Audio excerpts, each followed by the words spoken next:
Hi there and welcome to this lecture about China. My name is Marcus Henriksson and I'm a history teacher here in Sweden. The start of the Chinese civilization is around 8000 to 6000 BC. We then can see the first crops, mostly wheat and rice, along two very important rivers, the HUANGHE, also known as the Yellow River, and YANGTZE, which is usually known as the cradle of Chinese culture and civilization. Rice gave an enormous dividend, which led to an increased population. So if you wonder why so many people live in China, well, here is the answer. First, in China, there were chieftain tribal societies, about which we know very little. The first dynasty, the Xia, we can't really know for sure if it has existed or not. But most historians accept the fact that this was the first Chinese dynasty, around 2100 BC to 1600 BC. According to Chinese legend, Yu the Great was the man who saved China from major floods by building a lot of channels and becoming their first king/emperor.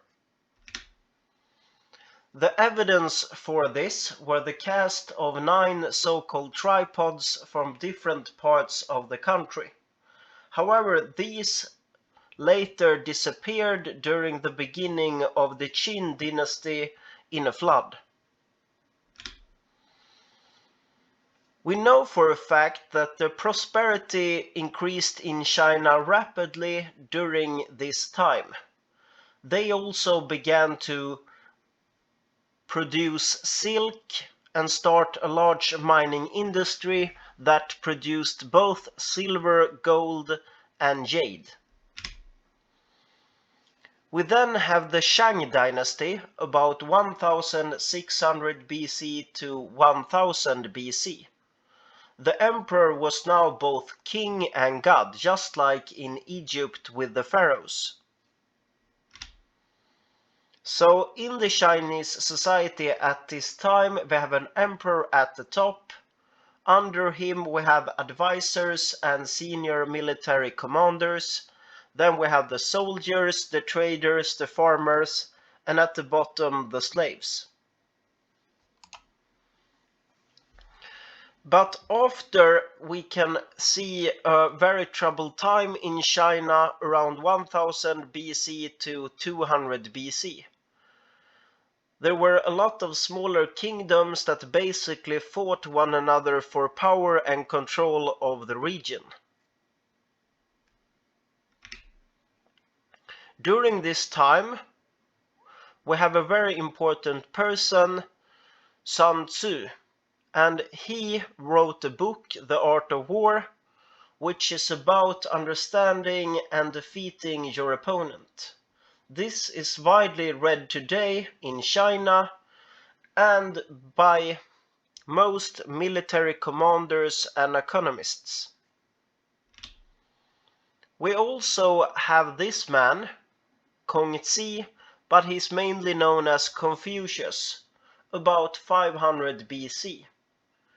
And he created Confucianism, which is basically a way to create order and harmony in chaos.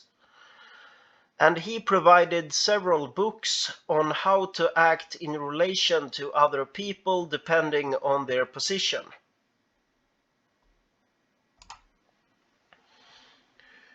For example, those in power must learn empathy and understanding for ordinary people.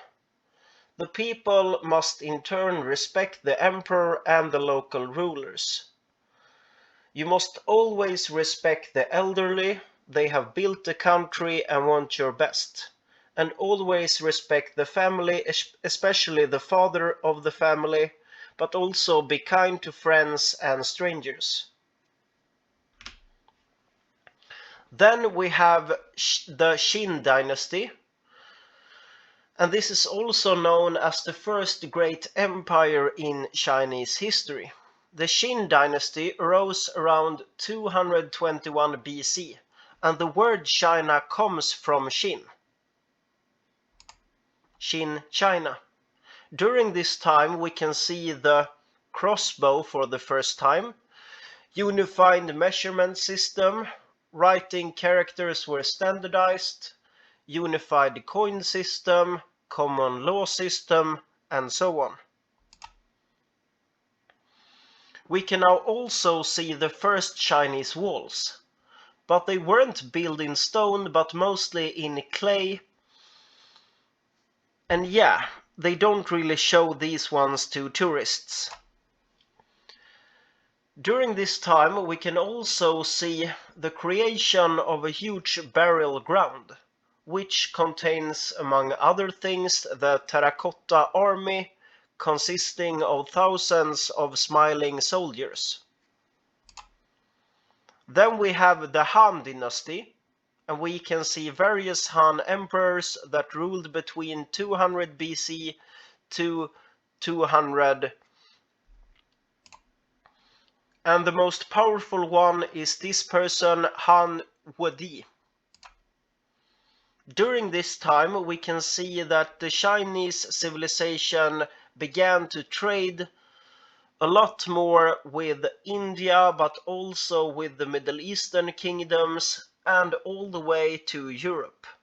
This is also known as the Silk Road. We can also now see the first paper in human history, and the compass. The only female emperor is this person. But after a time of prosperity, the kingdom of China was split once again into several different kingdoms, and they fought one another. Then we have the Tang dynasty, which united the country once more and ruled in the 6th to 9th century. In 710, the Chinese invented the art of printing. And they also produced incredible, beautiful offerings such as this, a Tang horse, and gunpowder, which was mainly used for fireworks, but then also in war. During this time, we have the very large city Xi'an, which contained 2 million people and was the world's largest city at this time. Then we have the Song dynasty between the 10th to 11th century. Then we have the Yuan dynasty, which started in 1271 under the Mongol king Kublai Khan, and it lasted until 1368. During this time, it was a very tough time and period for most people in China. The population decreased from about 120 million to about 60 million. Then we have the Ming dynasty, a flourishing period for China from the year 1368 until 1644. And it was also a time of prosperity. Trade increased, population increased, and the culture flourished. What did the Chinese buy? Well, mostly stuff like ivory, precious gemstones, spices, and so on, things that couldn't be produced in China. During the Ming dynasty, there was a lot of technical progress. They produced the telescope, mechanical wheels, agricultural devices, gunpowder. They also have advanced healing arts and so on. They also now began to build the Forbidden City, and it was built between the years 1406 to 1420. And it was basically just for the emperor and his court. It was death penalty for ordinary people who tried to enter. And we can also see the great Chinese navy and fleet, which contained hundreds of large ships and a total of 27,000 crewmen. Where did they go, you might ask? Well, they went around Asia and East Africa to trade, but also to collect tribute. During this time, China was the most powerful country in the world. They had a huge population, a great abundance of natural resources. They sold a lot of tea, silk, silver, copper, and so on, Chinese porcelain, which made China the richest country in the world during this time. Together with India, they accounted for about 2/3 of all trade and production, all right up to the beginning of the 19th century. So China was basically the economical center of the world. But during the Qing dynasty, they were weakened significantly after the so-called Opium Wars with Great Britain and France. Then we can see the Boxer Rebellion between the year 1898 to 1901. And the last emperor in China was Puyi between 1908 to 1912. Then the Republic of China was born. Then we have the war with Japan between 1937 to 1945. And during this war, millions of Chinese people were slaughtered just because. The savior was Mao Zedong, who basically made China strong again, but also created a large famine which killed millions of people. China today, well, they have managed to get back on their feet and are today getting stronger both economically but also military. And the future, well, nobody knows. Maybe they can become the financial center of the world once more. So why didn't China expand like the Roman Empire, for example? Well, long political troubled times in the country, they were split, as I mentioned before, but also many rebellions and civil wars. And they were also attacked by the Huns and the Mongols, such as Attila and Genghis Khan. The sources I've used for this lecture are A History of World Societies by John P. McKay, World History A New Perspective by Clyde Ponting, Perspective on History by Lars Hans and Örjan Nyström, History by Elisabeth Ivansson, Robert Sandberg and Mattias Tudaj, All-Time History Maxi by Hans Almgren, Börje Bergström and Arne Lövgren,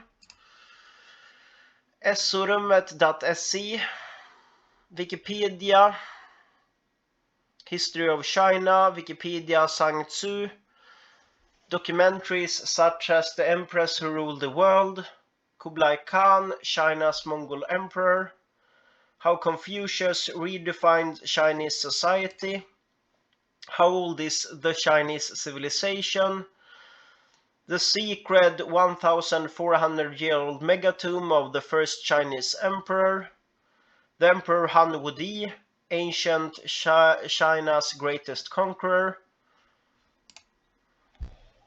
Yeah, you can see for yourself. So feel free to post a video. If you have any questions, you can also feel free to leave them in the comment section below. Otherwise, I hope that you have a great day. Bye.